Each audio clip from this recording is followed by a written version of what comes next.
बाबा के शब्दों में बाबा की आज मुरली सुनते हैं। मेन है आज का फोकस है एक ही बात, फर्स्ट चैप्टर, आत्माभिमानी। आत्माभिमानी भव। सभी स्टेज्ड है, सिचुएटेड है, स्थित है, सोल कॉन्शियस। मैं चमकता हुआ सितारा बाबा की ज्ञान को ले रहा हूँ। 10:6 के महावाक्य।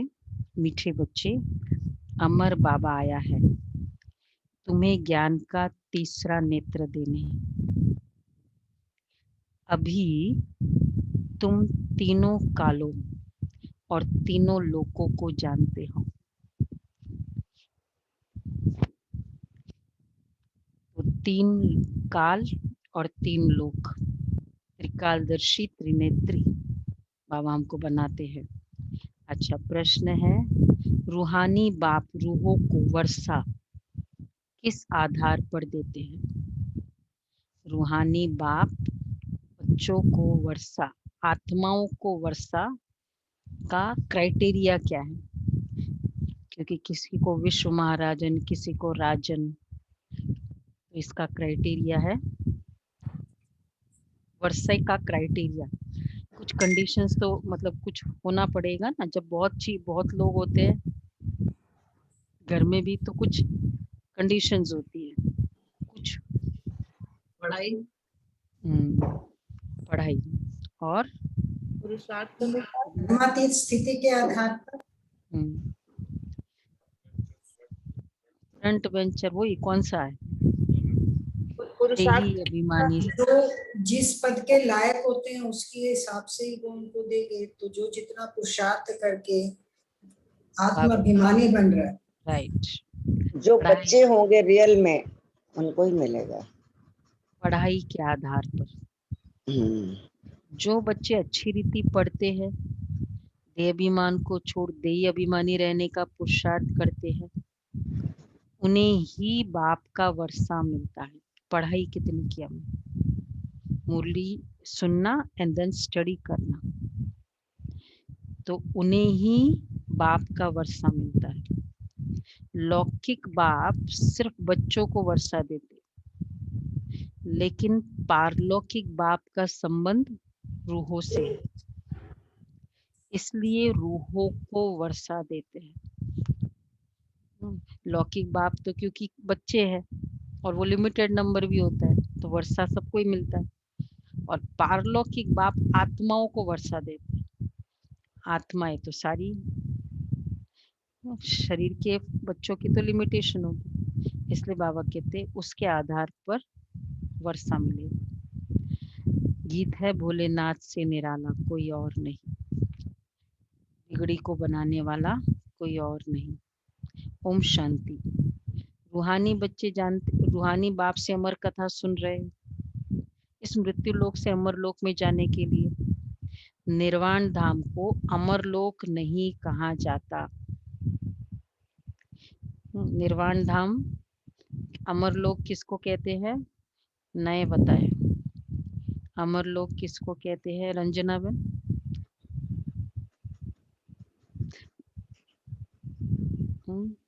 इंदु बहन, अमर लोक किसे कहते हैं? निर्वाण धाम को अमर लोक नहीं कहा जाता। तो दीपिका बहन,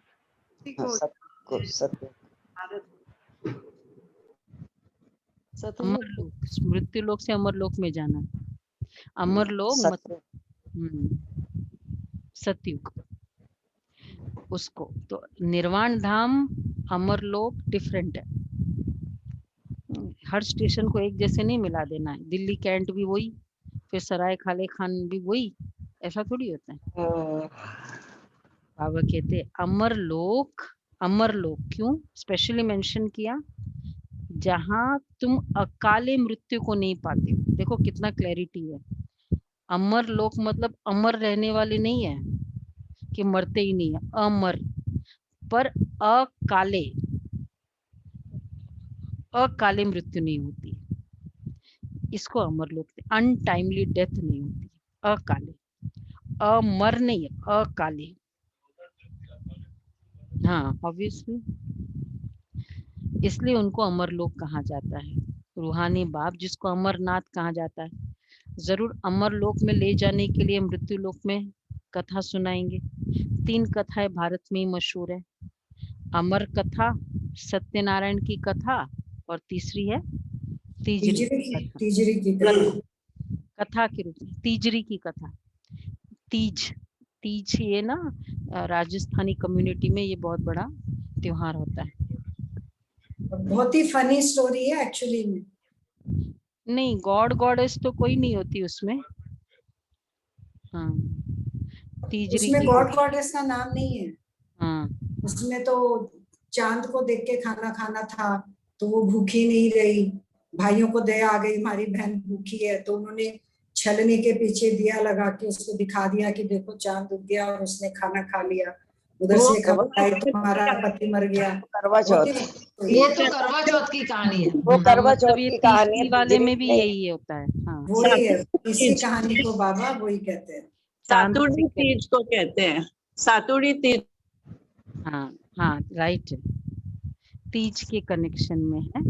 तो मतलब उसमें कोई गॉड गॉडेस की बात नहीं है, जैसे वो करवा चौथ में होता है ना, गॉड गॉडेस की बात नहीं। खाना के ऊपर होता है कि खाना, वो चांद को देख के खाना खाते फास्ट। तो बाबा कहते हैं, अब ये तीजरी की कथा, मतलब ये सावन के महीने में आता है, श्रावण महीना। तो अमरनाथ सत्यनारायण की कथा, तीजरी की कथा।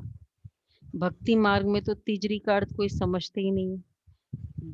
तीजरी की कथा कौन सा कथा है हमारा एक्चुअली? तीज। अब तीज मतलब 3rd डे ना of the full moon day, ऐसा ही है ना तीज। तो ये तीजरी की कथा कौन सी है हमारी? तीसरे नेत्र की कथा। 3 कथाएं तो तीजरी का अर्थ कोई समझते नहीं। ज्ञान का तीसरा नेत्र सिवाय ज्ञान सागर अमर बाबा के कोई दे न सके। यह भी झूठी कथाएं सुनाते हैं। चांद को देख के खाना खाए ना, तो शिव बाबा ज्ञान सूर्य, ब्रह्मा बाबा ज्ञान चंद्रमा, वो आकर तीसरा नेत्र देते, तब खाना खाते, तब हमको ज्ञान का भोजन मिलता है। उसके बाद तो बाबा कहते ये भी झूठी कथाएं सुनाते। मीठे मीठे रूहानी बच्चे अब जान गए हैं कि हमको अब ज्ञान का तीसरा नेत्र मिल रहा है। बेशक मनाओ, जो भी तीज मनाना है, फास्टिंग करनी है करो, पर उसका अर्थ ये समझ के करो। अब जो करोगे, बाबा मना नहीं करते, ये अर्थ करके करो। अब ये अर्थ तो उस दिन के लिए थोड़ी है, एक्चुअली स्पीकिंग तो ये अर्थ तो रोज है, उसी दिन थोड़ी तीसरा नेत्र खुलता है। तो वो सिंबॉलिक एक दिन करेंगे, ऐसा ही होता है ना, एक दिन सिंबॉलिक है। तो उस दिन अब तुम नई कथा सुनाना, जो भी है ना मनाते हैं तीसरा नेत्र कैसे। हाँ दीपिका बहन, दमयंती बहन, तो अब ये समझ के मनाओ क्या, कि देखो बाबा मेरा तीसरा नेत्र खोल देते हैं ना, ज्ञान चंद्रमा ब्रह्मा बाबा, तो इस कारण अब मैं खाना खाती हूँ, ज्ञान का भोजन करते। मनाओ। जिस नेत्र, तीसरे नेत्र से तीनों कालों तीनों लोकों को तुम जान चुके हो, मूल वतन, सूक्ष्म वतन, स्थूल वतन के आदि मध्य अंत को भी जान चुके हो। इसलिए बच्चे अपने को त्रिकालदर्शी भी समझते हैं। तुम मीठे मीठे बच्चों, बिगड़ सृष्टि में कोई त्रिकालदर्शी होता नहीं। तीनों कालों अर्थात सृष्टि के आदि मध्य अंत को नहीं जानते। मूल वतन, सूक्ष्म वतन, स्थूल वतन को बहुत जानते हैं, परंतु तीनों कालों के लोक के बारे में तो जरूर जानते, पर तीनों कालों के बारे में जानते हैं। दुनिया में शास्त्रों में तो पास्ट में बता दिया, प्रेजेंट का हम देख रहे, फ्यूचर क्या बताया है?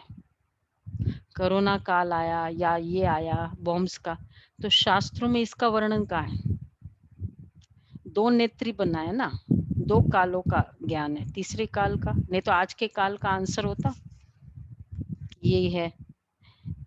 तो बाबा इसलिए कहते हैं कि त्रिकालदर्शी, तीनों कालों अर्थात सृष्टि के आदि मध्य अंत को नहीं जानते।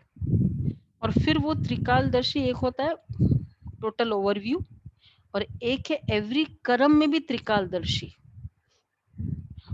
होकर कर्म करना, कि जब भी कोई कर्म करे पास्ट को हम इग्नोर नहीं करते, पास्ट को कि भाई छोड़ो, फॉरगेट द पास्ट, पास्ट को समझते हुए, लर्न करते हुए, प्रेजेंट को देखते हुए और फ्यूचर का, भविष्य का निर्णय।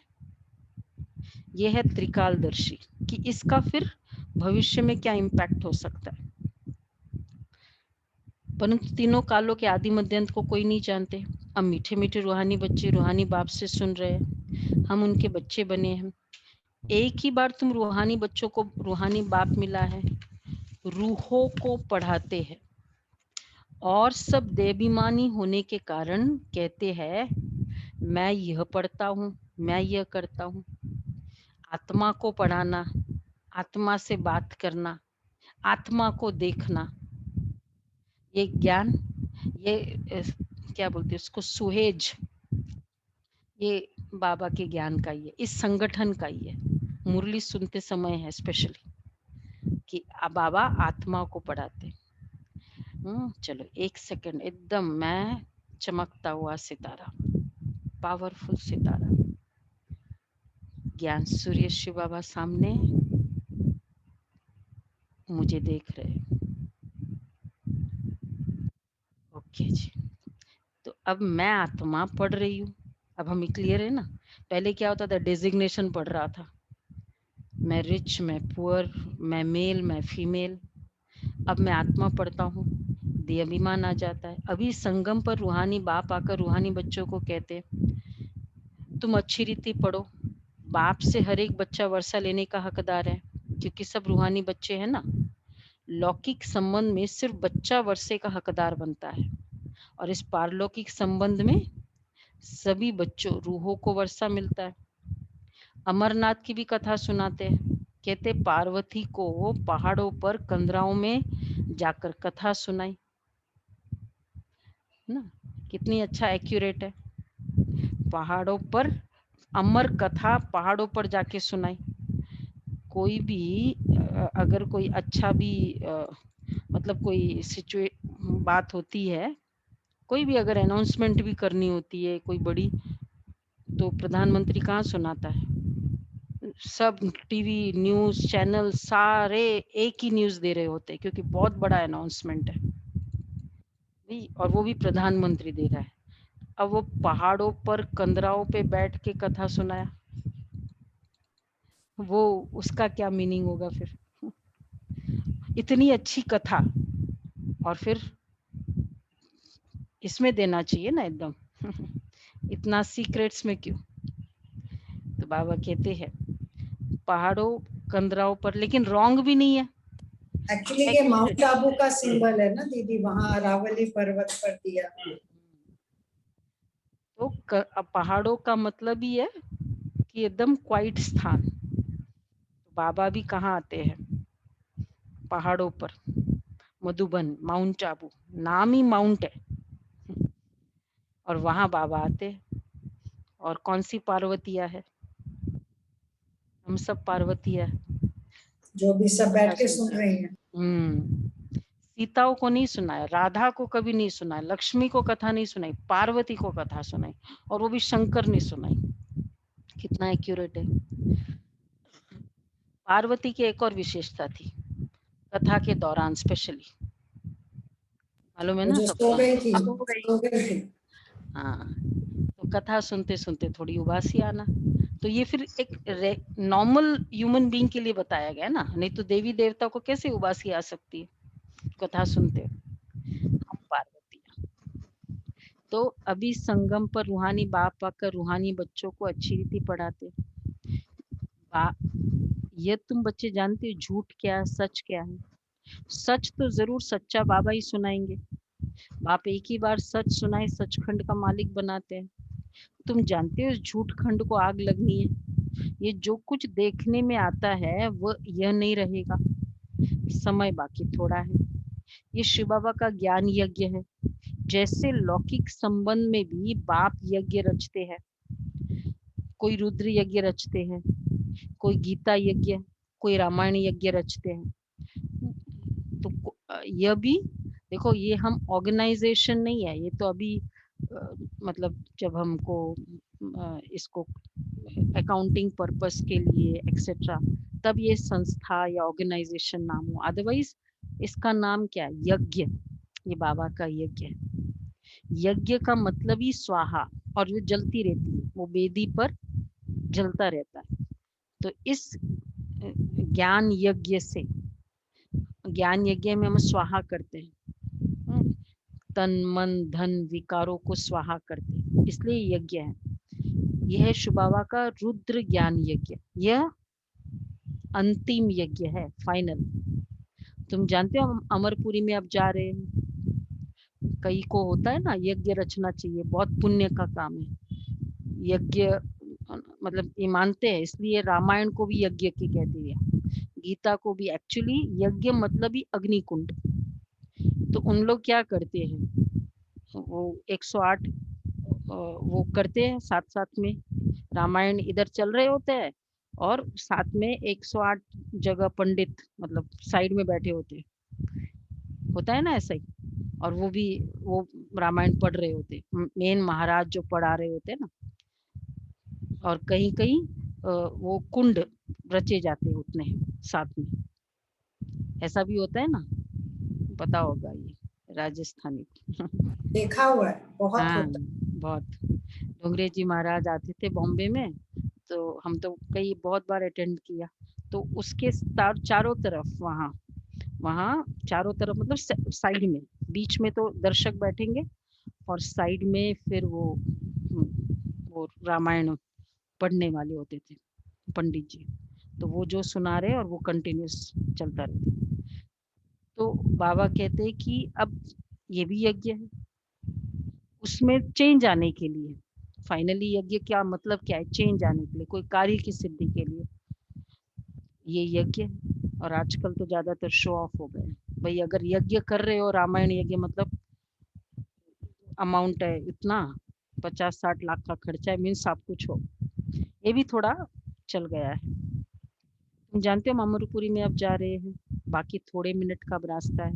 कोई भी मनुष्य को ये पता ही नहीं है, वह तो कह देते मृत्यु लोक से अमर लोक में जाने के लिए 40,000 वर्ष पड़े। अमर लोक सत्यु को कहा जाता है। तुम बच्चों को अभी बाबा सम्मुख बैठ अमर कथा, तीजरी की कथा, सत्यनारायण की कथा सुना रहे हैं। सुना? जरूरत है क्या सत्यनारायण की कथा करानी? इसके बाद जरूरत ही नहीं, ये कथा सुन लो। वैसे ये दमयंती बहन ने एक अच्छा स्टेप उठाया, 13 दिन ये किया ना, जो भी वो उनके कंटेक्स्ट में 13 दिन में ये 1 घंटा कुछ नहीं, और कोई पाठ पूजा नहीं की। नहीं, हमने तो नहीं की वहाँ। अब उनके उधर से जो जो हुआ तो ठीक है, कोई फर्क नहीं पड़ता है, हाँ, पर 1 घंटा मतलब ये एक स्टेप लिया कि 1 घंटा रोज अच्छी बातें सुनो, मतलब ये ज्ञान का। तो और उसके बाद अब कोर्स हो गया शुरू, कंटिन्यूएशन। तो ये ज्ञान ये कि कितना अच्छा, अब देवता निकले इतनी आत्माएं, उनमें से जितने भी निकले, बहुत अच्छा। तो बाबा कहते अब उनमें उस वो यज्ञ कराओ, तो उसके बाद किसको रजिस्टर होता है कि गीता में कहा ये करो वो करो। तो ये बहुत अच्छा स्टेप है। तो बाबा कहते हैं भक्ति मार्ग में देखो क्या क्या होता है, वह तो देखा भक्ति मार्ग का कितना विस्तार है।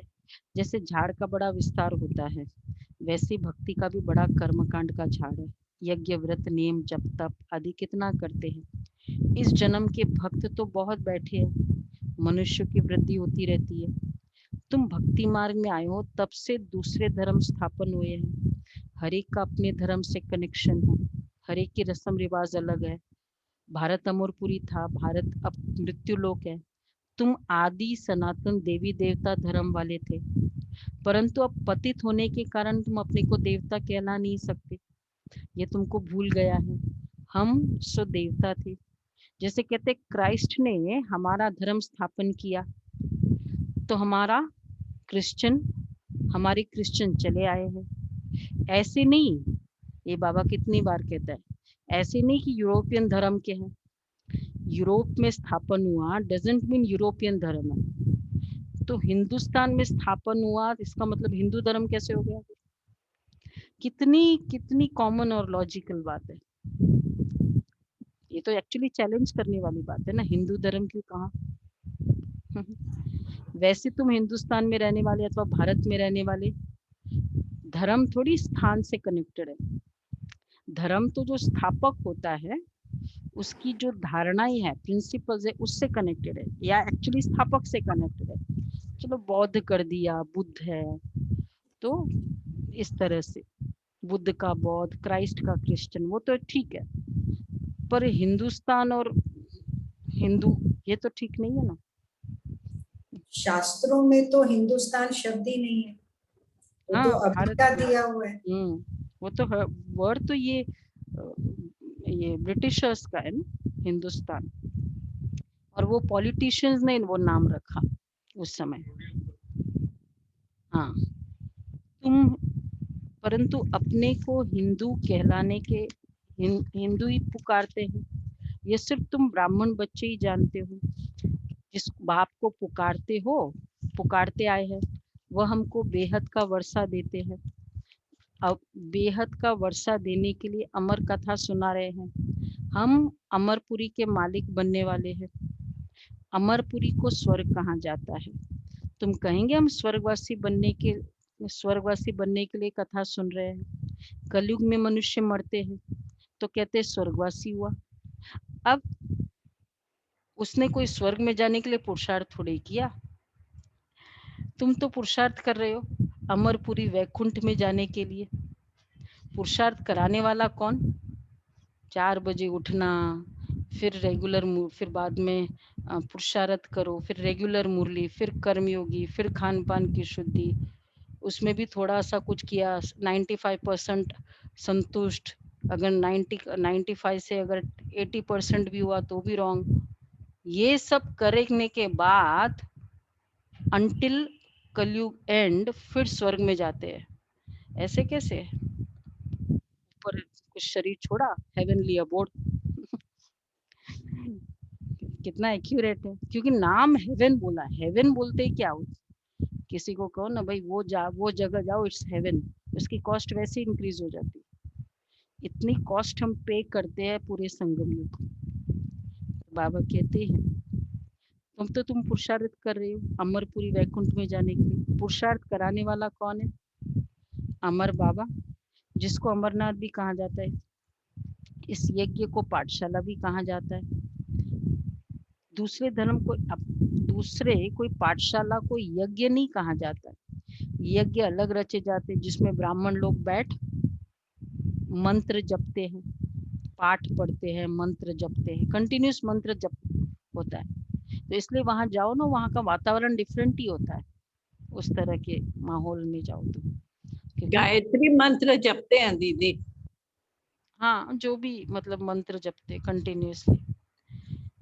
तो अब यहाँ हम बैठते हैं, सेंटर पे आते हैं, मुरली के पहले योग चलता है, मन मना भव संकल्पों से, और फिर बुद्धि से, फिर संस्कारों में चेंज लाते हैं।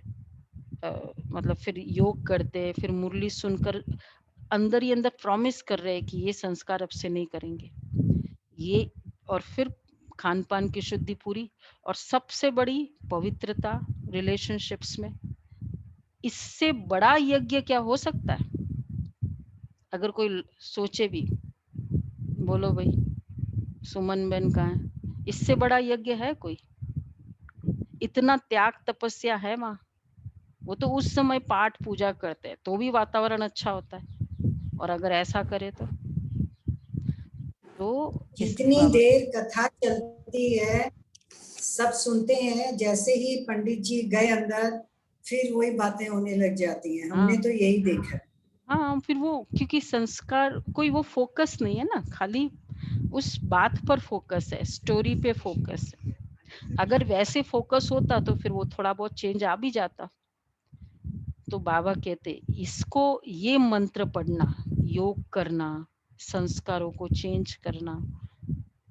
इसलिए बाबा कहते हैं ये तुम्हारा क्या क्या है, कॉलेज भी है, यज्ञ भी है, यज्ञ कुंड भी है, स्कूल भी है, दोनों इकट्ठे है। तुम जानते हो इस ज्ञान यज्ञ से विनाश ज्वाला प्रज्वलित हुई है, इसमें सारी दुनिया स्वाहा हो जानी है, फिर नई दुनिया बननी है। इसका नाम ही है महाभारी महाभारत लड़ाई। इस जैसी लड़ाई और कोई होती नहीं है। कहते युद्ध में मुसलों से लड़ाई हुई, तुम्हारे साथ लड़ाई तो है ही नहीं। इसको महाभारत लड़ाई क्यों कहते हैं? भारत में तो एक ही धर्म होता है, मौत तो बाहर है, यहाँ लड़ाई की तो बात ही नहीं है। आप समझाते तुम्हारे लिए नई दुनिया चाहिए तो जरूर पुरानी दुनिया का विनाश होगा, वो भी लड़ाई करने वाले करेंगे, ये हम आत्माएं थोड़ी कोई लड़ाई करेंगे। तो देवी देवता तो लड़ाई नहीं कर सकते ना। हम लोग अगर कोई एक समझदार इंसान भी है ना, मच्छर भी बहुत होते हैं ना, मारने का दिल नहीं करता है, फिर भी भाई कैसे मारे, मतलब मारने वाला कंसेप्ट ही एक डिवाइन पर्सनालिटी में थोड़ा कष्ट होता नहीं है, मारा ही नहीं जाता। चूहा बहुत प्रॉब्लम देता है, मार सकते हैं चूहे, कोई है ऐसा? कभी गलती से मर जाता है तो सॉरी निकलता है मुंह से कि भैया मेरा हाँ, इंटेंशन नहीं था। वो अच्छा भी नहीं लगता है। तो मनुष्य को मारना, और वो भी डिवाइन पर्सनालिटी तो छोड़ो, सुप्रीम पर्सनालिटी, भगवान आकर क्यों मानेगा उसको, मनुष्य को? ऐसे बहुत ज्यादा। तो इस पर हमें ये नहीं कि हम कोई रॉन्ग कर रहे हैं, लेकिन थोड़ा हमने उसको बहुत फिजिकल और रॉन्ग ले लिया है ना। किसी को आप मारने का इल्जाम लगा दो, इसलिए बाबा कहते हैं। तो और इस कारण फिर वो एग्जाम्पल रॉन्ग हो गया। भगवान ने भी मारा था, भगवान ने भी क्रोध किया था, या तो वहां तक रखते तो कोई बात नहीं, लेकिन फिर वो एग्जाम्पल हमने लिया ना। हाँ, वो चाहिए ना, एक्सक्यूज चाहिए। फिर ये भी समझते हो, कल पहले जो आए थे वही आएंगे देवता बनने के लिए। बुद्धि तुम बच्चों की बुद्धि में विराट रूप का भी सारा ज्ञान है, ये भी समझते हो। बुद्धि का काम है ना, हम जितने ब्राह्मण बने हैं अब फिर देवता बनेंगे। प्रजापिता ब्रह्मा भी गाया हुआ है, परम पिता परमात्मा ब्रह्मा द्वारा मनुष्य सृष्टि रचते हैं, इसलिए ब्रह्मा को प्रजापिता कहते हैं। परंतु कैसे कब रचते ये कोई नहीं जानते। क्या शुरू में मनुष्य नहीं है जिनको रचते हैं? कितनी एक्यूरेट बात बाबा ने कही, आज पूरी फिलोसफिकल मुरली। प्रजापिता ब्रह्मा, ब्रह्मा ने प्रजा को रचा, तो कब रचा, कैसे रचा? मनुष्य को रचते हैं, शुरू में मनुष्य को कैसे रचा? शुरू में अगर रचा तो कैसे रचा? अगर उनके फिलॉसफी के अकॉर्डिंग प्रजा का पिता है, तो एक एक शरीरों को बैठ क्या मैजिकल वे से किया क्या, कि ऐसे ऐसे किया शरीर पैदा हो गए? क्योंकि मैजिकल की एक इम्प्रेशन है ना, तो वो सोचते ऐसे कुछ किया। बाबा कहते ऐसे वैसे कुछ होता नहीं है। तो प्रजा कब रचा, बताओ कब रचा? वो तो ऑलरेडी रचे हुए थे ना, इसलिए कितना क्लियर बाबा ने बताया। विनाश में भी सारे विनाश होने वाले नहीं है, मतलब जो एडवांस पार्टी किया, जो देवताओं को जन्म देने वाले वो शरीर तो रहेंगे, तो फिर जन्म कैसे देंगे, क्योंकि सृष्टि तो अनादि है। तो हर एक मनुष्य मात्र को हर चीज को सतो रजो तमो में आना होता है। दुनिया नई से पुरानी जरूर होती है, कपड़ा भी नया पहनते फिर पुराना होता है। हम सोते हैं, हमारे लिए रात है, फिर दिन में क्या दूसरे, हम कहते हैं नया दिन आया, तो कौन सा है? उन्हीं आत्माओं के लिए नया दिन होता है ना। Tomorrow is a next day, new day. तो जो पूरे दिन में 4 फेजेस से गुजरे, फिर उसके लिए अगला दिन का नया दिन होता है। कि नया दिन मतलब कोई नई आत्माएं थोड़ी आएगी हमारे लिए नया, हमारे लिए पुराना। इसी तरह वही आत्माएं होती है जो सतयुग में होती है, वही आत्माएं कलयुग में। तो नया पुराना उनके लिए होता है।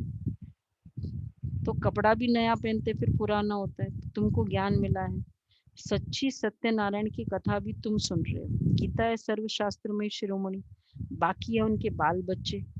जैसे ब्रह्मा की वंशावली वैसे गीता है मुख्य। ऊंचते ऊंच माँ बाप बाकी है बच्चे। अभी माँ बाप से वर्षा मिल सकता है, बाकी कितने भी शास्त्र पढ़े, कुछ भी करे, वर्षा मिल न सके। करके जो शास्त्र पढ़ते हैं उनकी बहुत कमाई होती है। शास्त्र पढ़ने से स्वर्ग में चले जाएंगे, नहीं होगा।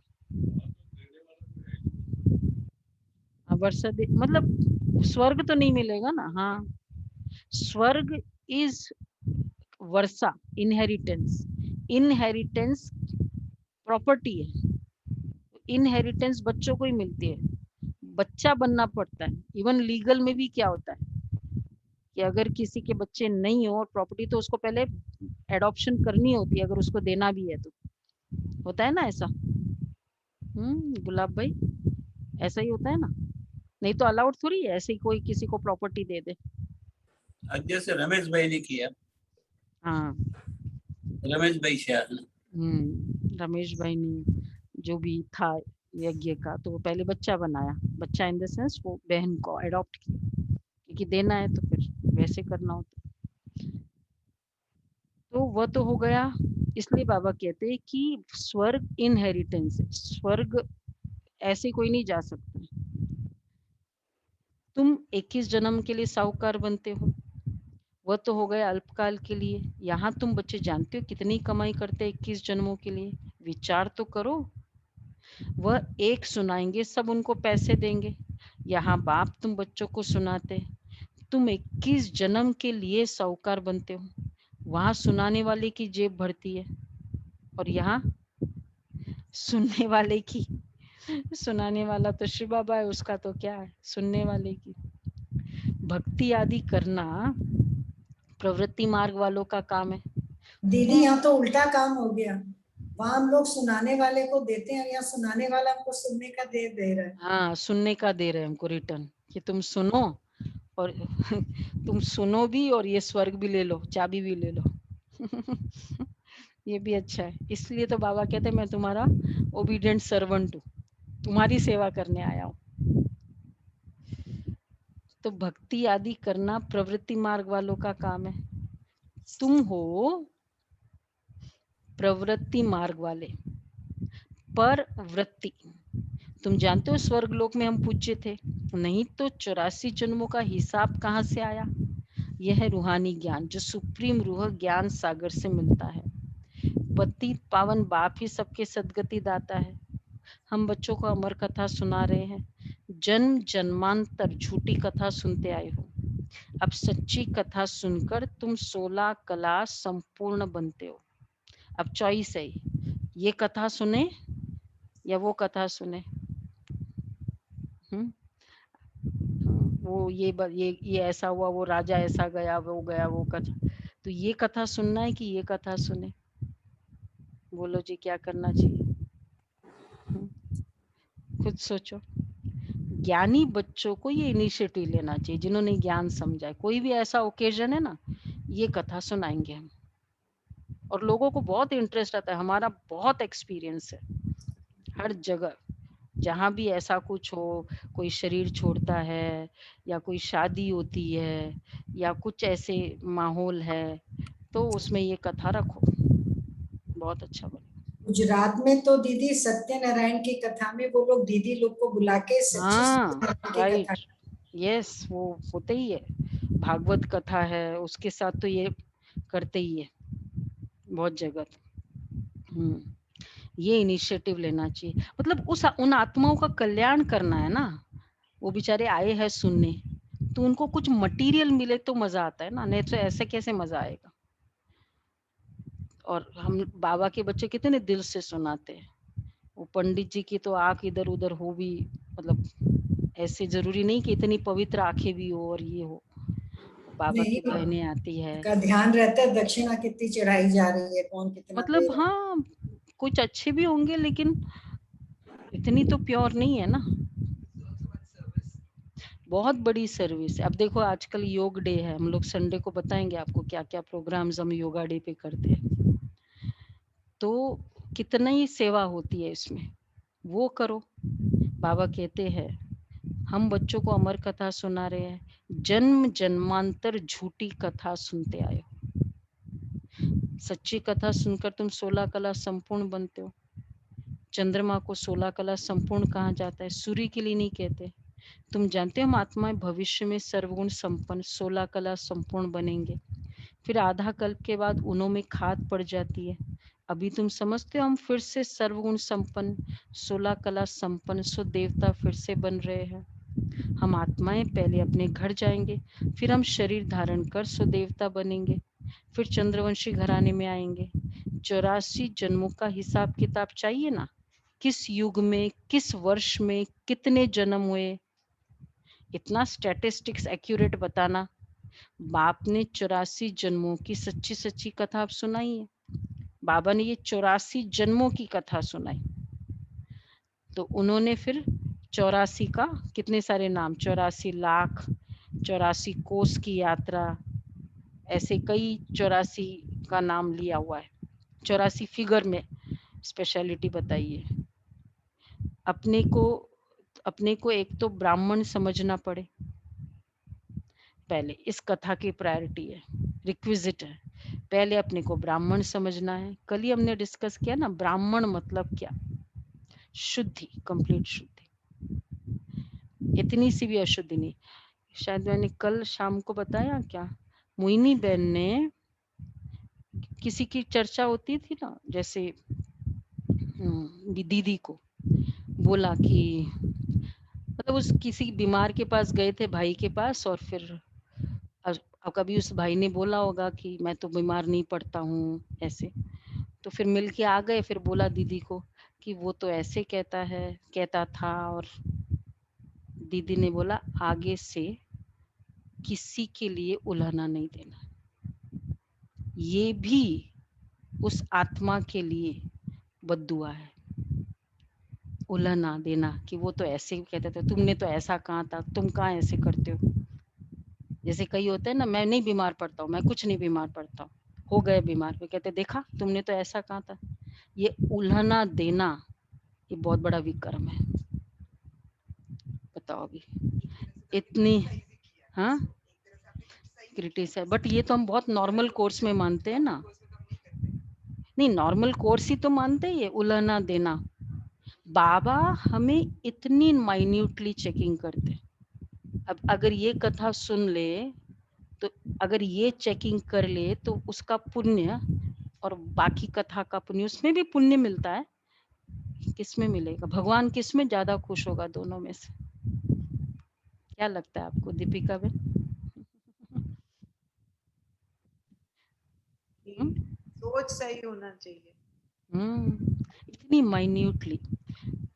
मैंने भी ये सोचा कि ये तो हम संकल्प कर ही लेते हैं, वो तो ऐसा कहता था ना, देखा अभी ऐसा हुआ।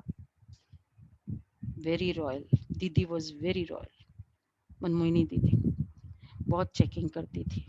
वो कथा तो दीदी एक दिन सुनते हैं, ये तो हम लोग रोज सुनते हैं, फिर रोज हाँ, अपने को रोज वर्क सुनते करना तब है। कहीं जाके उलहने, और तब कुछ नहीं, उलहने की आदत तो मैं अपनी भी चेकिंग कर रही हूँ, मेरी भी हो जाती है। उलहने की आदत हो ही जाती है। हाँ, वो भी अगर दूसरों के लिए भी कह देते।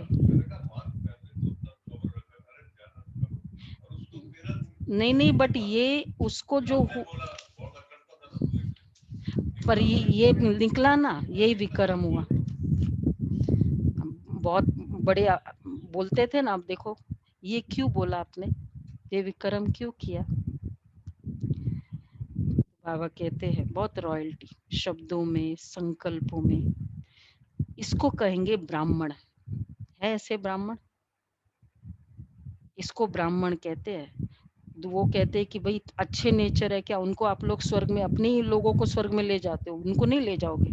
अब इस नेचर, ऐसी अच्छाई है किसी में कि उल्हना भी नहीं देना है। तो बाबा कहते हैं अपने को एक तो ब्राह्मण समझना पड़े। मम्मा बाबा कहते हो ना, वर्षा शिव बाबा से लेते ब्रह्मा बाबा द्वारा, ब्रह्मा भी उनका हो गया, ब्रह्मा से वर्षा मिल न सके, यह भी भाई हो गया, ये शरीरधारी है ना। तुम सब बच्चे वर्षा उनसे लेते हो, इन ब्रह्मा से नहीं। जिससे वर्षा नहीं पाना है उनको याद नहीं करना, एक शिव बाबा को याद करना, उनको ही कहते तुम मात पिता हम बालक तेरे। तुम इनके पास आते हो तो बुद्धि में रहता है ना, हम शिव बाबा के पास जाते हैं, याद शिव बाबा को ही करना है। आत्मा बिंदी है, उसमें 84 जन्मों का पाठ नोंदा हुआ है। आत्मा भ्रुकुटी के बीच में रहती है, उड़ती भी सेकंड में है। मैं आत्मा एक शरीर छोड़ दूसरा लेती हूँ, भ्रुकुटी के बाद बीत जाए विराजमान होता हूँ। हो जाओ विराजमान वापस। 1 सेकंड, चमकता हुआ सितारा, मैं आत्मा चमक रही हूँ पूरे चारों तरफ, ऑरा है।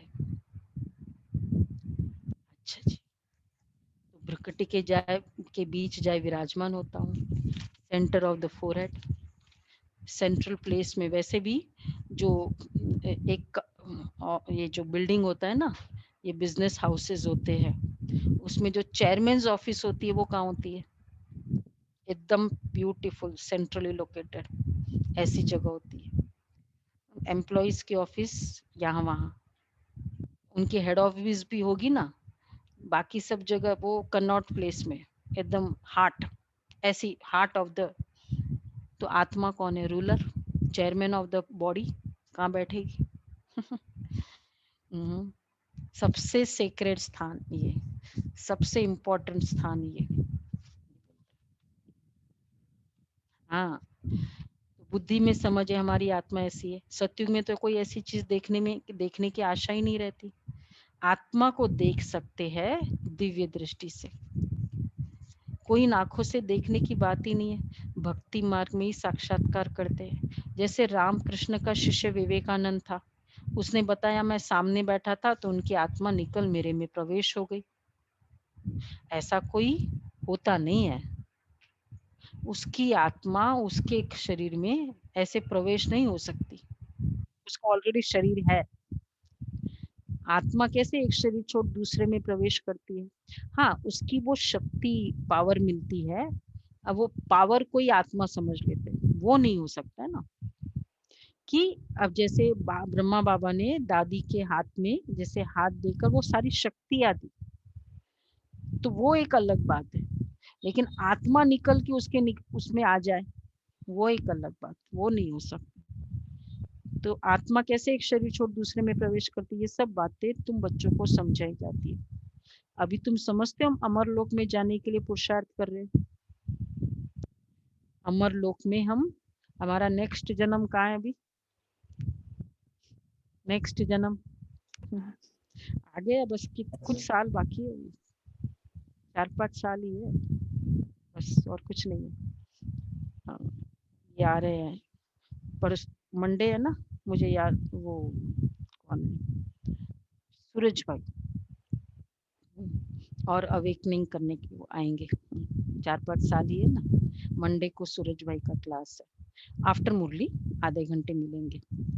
अब आधा कल्प के लिए बाबा तुमको दुख से छुड़ाते हैं। वहाँ हम गर्भ महल, तो बाबा कहते बस थोड़े समय की बात है।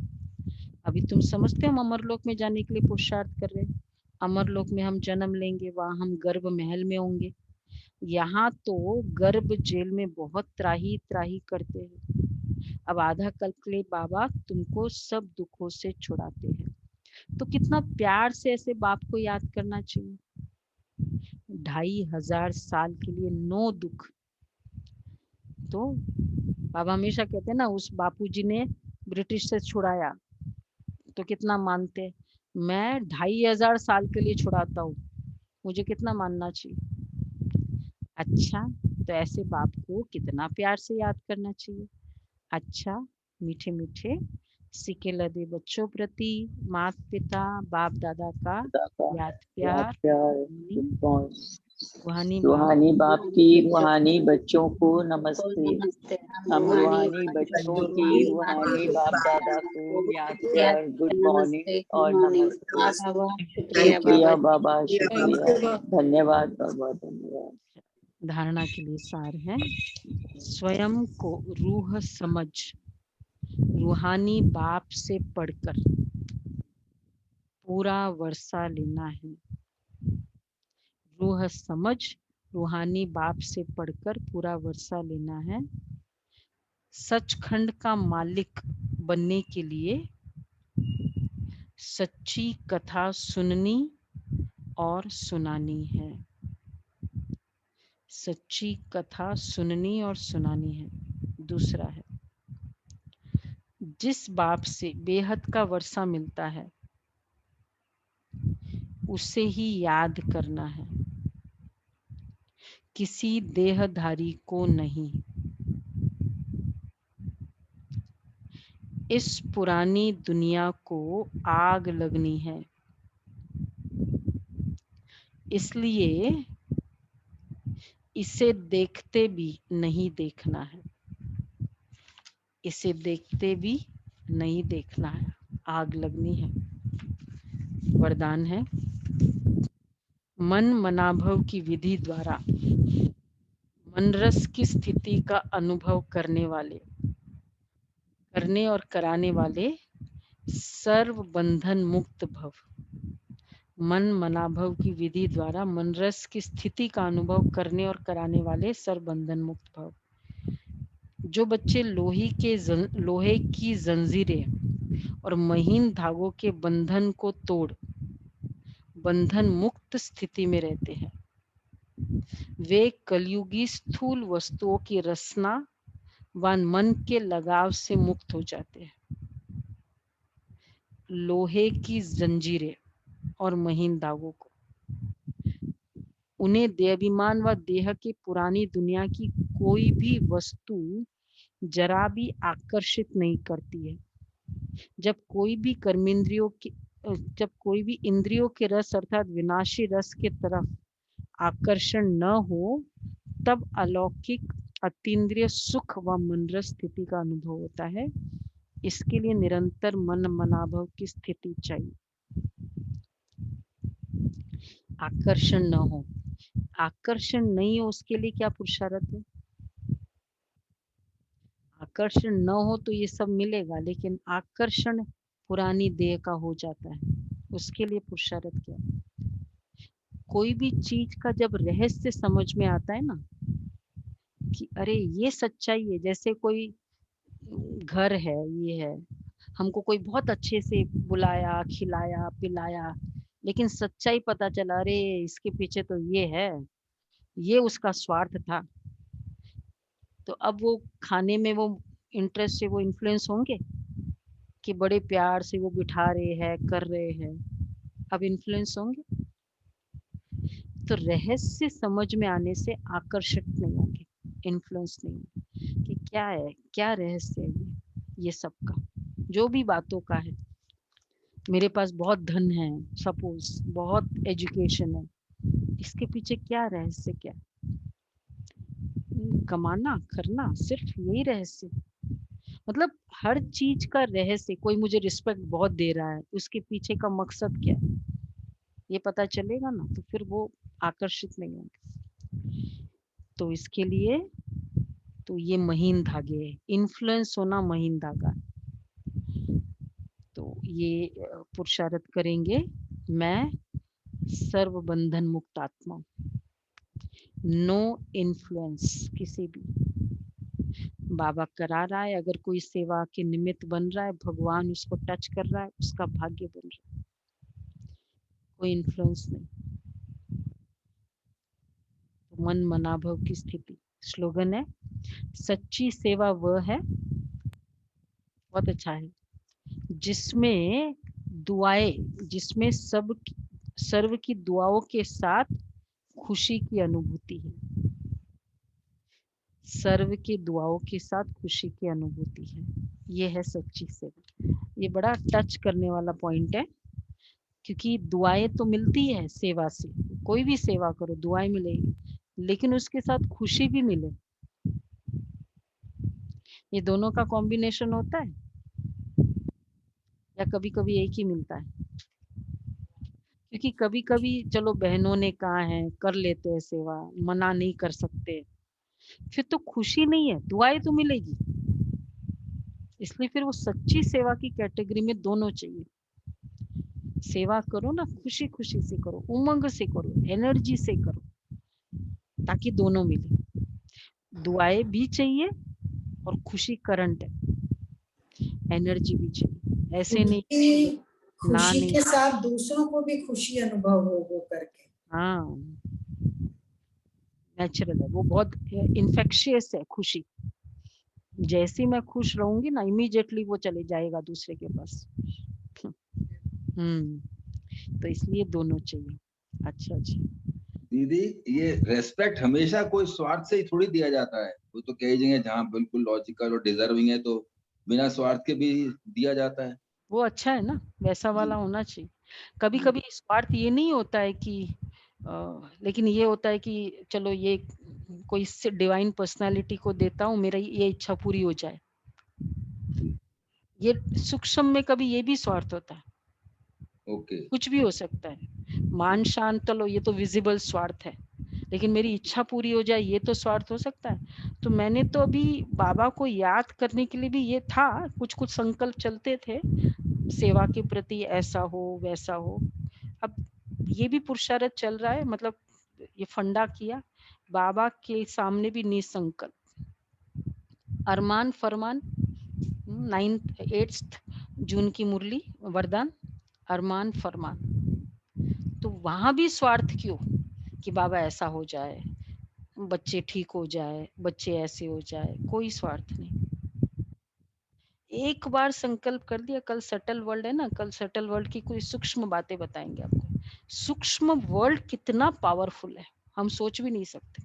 हमको ये सब बोलने की जरूरत भी नहीं बाबा को, बहुत पावरफुल है। उसकी पावर अरमान समझेंगे ना तो अरमान मुझे वैसे ही खत्म। दोबारा कभी रिपीट करूंगी नहीं कि बाबा ये कर दो। दीदी, ये अरमान वैसे ही खत्म हो जाए तो बाबा की बड़ी मेहरबानी है, इसका मतलब। हाँ, मतलब आपको अरमान दबाने नहीं पड़ रहे, अरमान वैसे ही गायब हो गए, तो दैट मीन्स ही इसके इज लिए वेरी काइंड। पुरुषार्थ करना होता है। बिना पुरुषार्थी हो रहे हैं दीदी। हाँ तो भी बहुत अच्छा, फिर बहुत अच्छा। ये दुआओं का फल है, बहुत अच्छा। एक्सपेक्टेशन नो, तो ये संकल्प भगवान के सामने भी नो, नो नो इन्फ्लुएंस। अच्छा चलो, आज का अव्यक्त इशारे। जब बाप समान बनना है तो एक है निराकार, दूसरा है अव्यक्त फरिश्ता।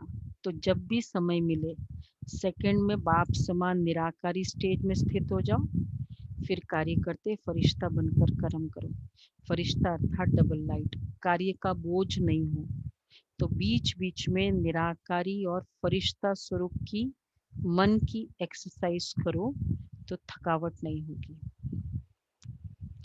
ये एक्सरसाइज निराकारी और फरिश्ता की एक्सरसाइज,